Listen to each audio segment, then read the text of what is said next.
And இங்கே Bharathiraja sir பற்றி சொல்லும்போது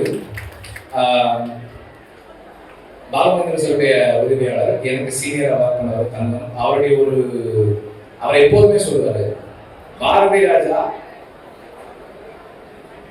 தமிழ் போய்டிக் ட்ரெடிஷன்ல இருந்து வந்த கம்பனுடைய நீட்சி அப்படின்னா கம்பனுடைய வார்த்தை தேர்வு போல் பாரதி ராஜாவுடைய ஷார்ட்ஸ் இருக்கும், அதுக்குள்ள இருக்கிற rhythm and rhyme is so beautiful வரை எனக்கு பாரதி ராஜாவை ஒரு ஒரு ரீஇன்வென்ட் பண்றதுக்கு உறுதுணையா இருந்தது அவருடைய பாரதி ராஜா பற்றிய மதிப்பீடு தான். இந்த நேரத்தில் அவருக்கும் அதை நன்றி தெரிவிச்சுக்கிறேன்.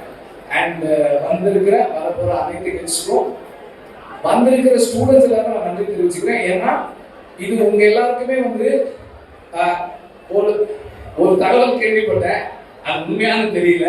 உண்மைன்னா ரொம்ப வருத்தத்துக்குரிய விஷயம், நீங்க எல்லாரும் மாத்திக்கணும். இந்த ஈவெண்ட் ஆர்கனைஸ் பண்ண போறப்போ யாரோ ஒரு ஸ்டூடெண்ட் கேட்டதா சொன்னாங்க, பாரதி ராஜா யாருன்னு கேட்டதா சொன்னாங்க. இது வந்து பெரிய துயரம். அப்படி இருந்தா அந்த பழி வந்து எங்க மேலதான் இருக்கு. The fault is on us because we didn't speak about our எங்களுடைய முன்னோடிகளை நாங்க பேசலன்னு அர்த்தம். ஸோ இது தொடர்பா வச்சுக்குவோம், இங்க இருந்து தொடர்ந்து இதை பேசுவோம். அண்ட் உங்களுக்கு ஒரு பெரிய லேர்னிங் எக்ஸ்பீரியன்ஸா இருக்கும் நம்புறேன், எங்களை போலவே. தேங்க்யூ.